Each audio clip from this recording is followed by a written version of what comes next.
My wife's annual girls' trip wasn't just a vacation, it was her secret hall pass for infidelity every year. My wife, Emma, 31F, and I, Dave, 33M, have been together for 11 years and married for 8 of them. We're the proud parents of 4-year-old twins, a boy and a girl. For the past 3 years, our relationship has been fantastic. We've carved out a weekly date night, our intimacy is consistent, and we have deep conversations about anything and everything. Financially, we're in a good place, with both our careers thriving. Things weren't always this smooth, though. Like most couples, we faced our fair share of challenges in our 20s, but those hurdles only seemed to strengthen our bond. That's what makes what I discovered 2 days ago hit so much harder. Emma has been cheating on me. Every June, Emma and her best friend, Sarah, take a girls' trip. It's a tradition they've upheld since they were teenagers. It's usually nothing extravagant, just a weekend spent in a nearby tourist spot, lounging by the pool, indulging in spa treatments, or shopping. This year's trip is already booked, and it's just a couple of weeks away. A few days ago, I was on our banking app, and it required some privacy verification. I clicked to proceed, and it asked for a 2-factor authentication code, which gets sent to Emma's phone since it's tied to our account. Not wanting to wake her while she napped, I grabbed her phone to retrieve the code. I know her PIN since it's the same one she uses for everything. When I unlocked her phone, Snapchat was open, and there was a chat from Sarah. The message read, "Are you really going to go through with it?" A wave of unease washed over me. The question seemed innocent enough, but something about it didn't sit right. Trying to act casual, I replied in a way I thought Emma might. Why wouldn't I? Sarah quickly responded, "I'm just saying, 2 guys at once is pretty intense." My heart sank. I stared at the screen in disbelief, struggling to comprehend what I just read. Dropping the pretense, I stopped replying and started digging through Emma's messages. I found 2 guys I vaguely recognized from her past listed in her contacts. But this was Snapchat, so any evidence from those chats was gone. I searched through her texts and email, but found nothing. Then, I noticed a folder with an odd name, and inside was the WhatsApp app. That's where I uncovered the messages. Emma had been chatting with her old high school boyfriend, Mike, 31M, about meeting up during the so-called girls' trip. The texts weren't overly explicit, no sexts or photos, but they were definitely flirty. They'd clearly planned to meet at the hotel, and he was bringing his college roommate, Josh, 32M, who also happened to be Emma's second boyfriend back in the day. I was floored. From the tone of the messages, it was clear this wasn't the first time Mike had joined her on one of these trips. Although there wasn't a lot of history in the app, I could tell they'd done this before. Knowing Sarah would eventually figure out I had impersonated Emma, I decided to confront my wife as soon as she woke up. About 45 agonizing minutes later, Emma stirred and grabbed her phone. She didn't even notice me sitting quietly in the corner of our bedroom. She checked her Snapchats, sent a few messages back to Sarah, and then paused, putting the pieces together. Turning to me with an irritated expression, her first words were, "Did you go through my phone?" Before I could respond, she launched into a tirade about how I had invaded her privacy. Her accusation only fueled my anger. How could she try to pin this on me? I shot back, telling her I knew about her cheating, about Mike and Josh, and how the girls' trip was just a cover. At first, she tried to deny everything. She gaslighted me, saying I was overreacting and misinterpreting things. According to her, they were just old friends catching up over lunch, and she didn't tell me because she knew I'd react like this. But it was all a lie. Things escalated quickly, with both of us yelling. I told her I wanted a divorce. She countered with, "Really? You're going to throw away over 10 years over a few innocent texts?" Her attempt to make me the villain in all this made me angrier than I've ever been. I snapped and said what I knew would hurt her the most, "I'm not the one throwing it away, you stupid bitch." Emma absolutely hates that word, it's a hard line for her. She completely lost it, screaming back at me, and in her rage, she let everything spill out. Do you want to know why our relationship keeps getting better every year? I do this for us. I deserve this. It's my one weekend to recharge, to deal with all the crap I put up with the rest of the year. If you can't understand that, that's on you. So what if I cross some lines? Aren't you happy? We've got a great life, and all it costs is me taking one weekend a year for myself. Get over it. I was stunned, reeling from her words. My chest felt tight, and I could barely breathe. Without saying another word, I walked out of the room, got into my car, and drove to my brother Mickey's house. When I got there, I texted Emma, "I'm at Mickey's. Please don't message me. I need time. I've been here for 2 days, telling Mickey I'm dealing with some general marital issues. Emma has texted me each morning, asking me to come home and talk, but both times I've replied, not yet. I'm planning to go back tomorrow to sort this out, but I don't know how we can recover from this.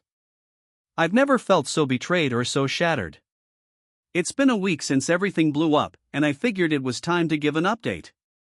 Unfortunately, things have only gotten worse, and I'm feeling completely trapped.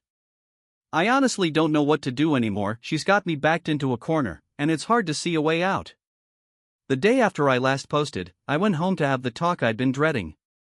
Emma started with what seemed like a heartfelt apology, but it wasn't for the cheating itself, only for the fact that I found out.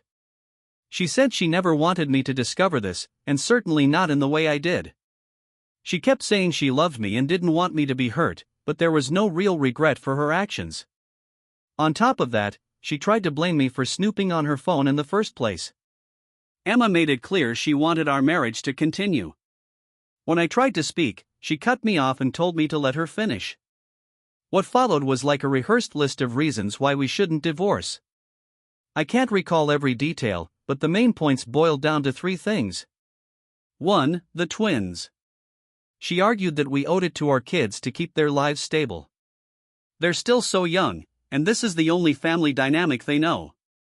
Neither of us would want to give up time with them, she said. Honestly, this was the only argument that even felt remotely valid. 2. Our relationship is great. According to her, we're practically a perfect match. We rarely argue, we share so much joy, we support each other's interests, and we have a great sex life. Before this mess, I probably would have agreed with her. But I pointed out the obvious: her infidelity completely undermines all of that. Emma didn't see it that way at all.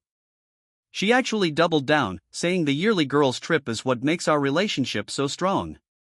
She explained that those weekends are how she gets everything out of her system, allowing her to be a great wife and mother the rest of the year. Anytime she feels annoyed with me, or doesn't want to indulge my hobbies, or isn't in the mood for intimacy, she can set those feelings aside because she has this outlet. I was dumbfounded. 3. Financial stability. She pointed out how much more complicated and stressful life would be if we separated. Right now, we live comfortably because we both have good incomes, but that would all change if we split up. Honestly, this argument didn't matter to me one bit. When it was finally my turn to speak, I told her how betrayed and humiliated I felt. Emma did tear up and apologized for hurting me, but she still refused to acknowledge that cheating itself is wrong. She stuck to her stance that I was never supposed to find out. I asked her how long this had been going on, and she admitted it had been 10 years, basically the entire length of our relationship. I tried to ask more questions, but she shut me down, saying that digging into the past would only cause more pain. She insisted we should focus on the future instead and what I needed to move forward. I told her that if we had any hope of fixing this, the trips had to stop immediately. She didn't even hesitate before saying, "No. I'm still going this year." That was it for me. I yelled, "Then we're done. I'm leaving, and I'm divorcing you." That's when the conversation took an even darker turn. Emma let out a long sigh and said, "I didn't want to do this, but you'll lose if you leave." She laid everything out in the coldest, most calculated way. We'd split custody of the kids, split all our money, and I'd be saddled with half her debts, which are far greater than mine. She reminded me that the house is in her name and her family's name, it's a premarital asset, so I'd get nothing from it. She added, "You don't even have proof I did anything. All you saw were a few vague messages that are long gone now. This is a no-fault state with no clauses for infidelity. You're screwed. I'll be heartbroken to lose you, but I'll move on. I'll stay here, in this house, with more free time, while you end up living with your mom or your brother and trying to rebuild your life." I was crushed. Hearing her lay it out like that drained the fight out of me. She could see it, too. As I sat there in silence, Emma moved closer to comfort me. I didn't push her away, I just sat there, feeling numb. Then she tried to sell me on the idea of going back to how things were. "We can keep the life we have," she said. "I hate seeing you like this. I'll do everything to make you happy. For those 2 days a year I'm gone, you can tell yourself whatever you need to. I know you need time, so take it. But don't throw us away over your pride. This past week has been unbearable. I don't want to feel this pain anymore, I just want the life I thought I had." She's acting like everything is fine now, showering me with affection, making meals, buying me gifts, and constantly complimenting me. It's overwhelming. But I can't unhear what she said. I can't unsee what I found.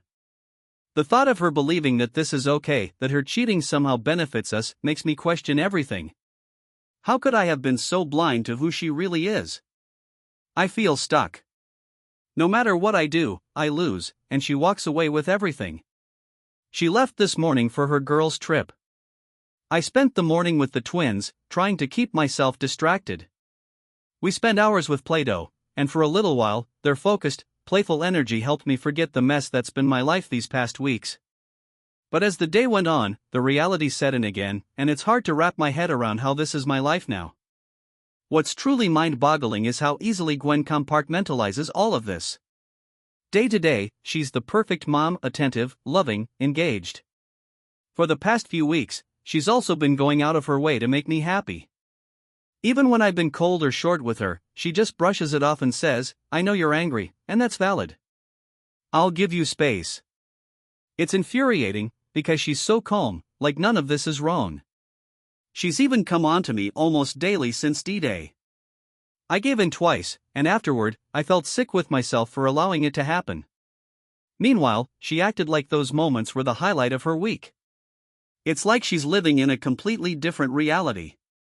I hate to admit it, but I've been playing the pick-me game, practically begging her not to go on this trip.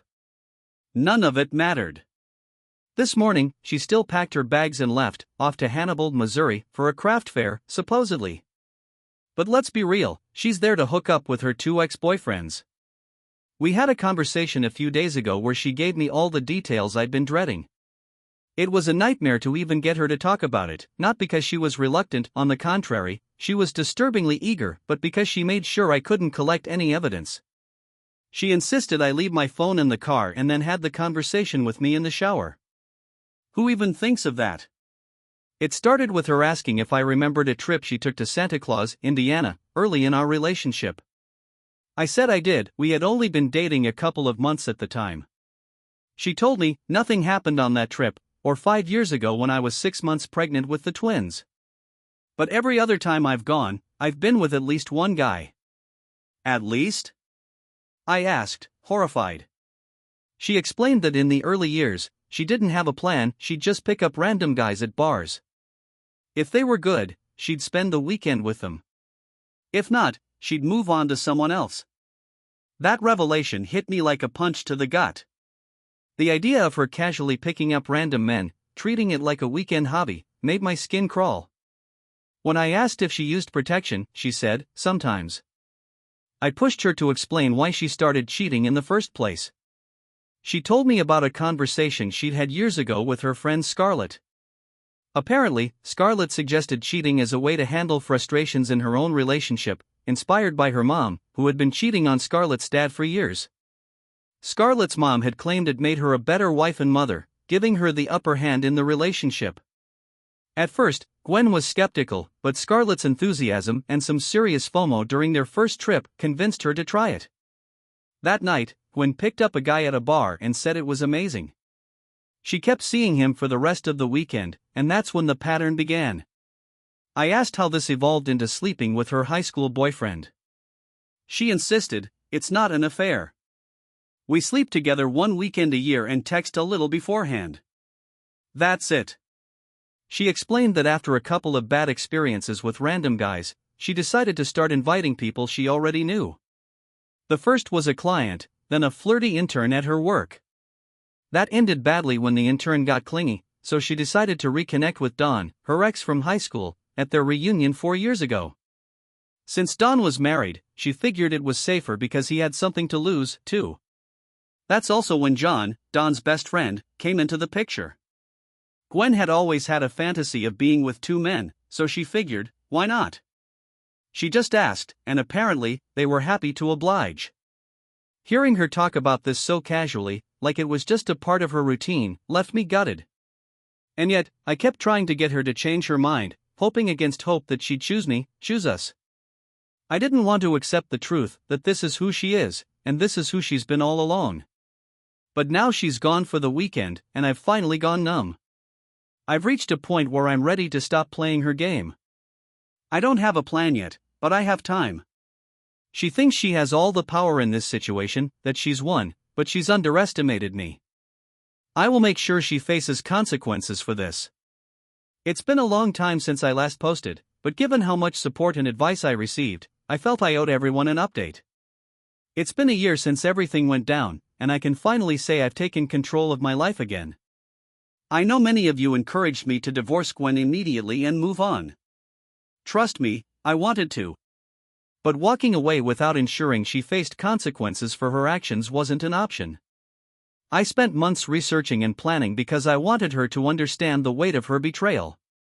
I couldn't go full scorched earth. Our state's laws, custody concerns, and the fact that we both have good jobs meant I needed a more strategic approach. But I settled for a controlled dumpster fire, and honestly, that was satisfying enough. The look on her face when it all hit? Worth every second.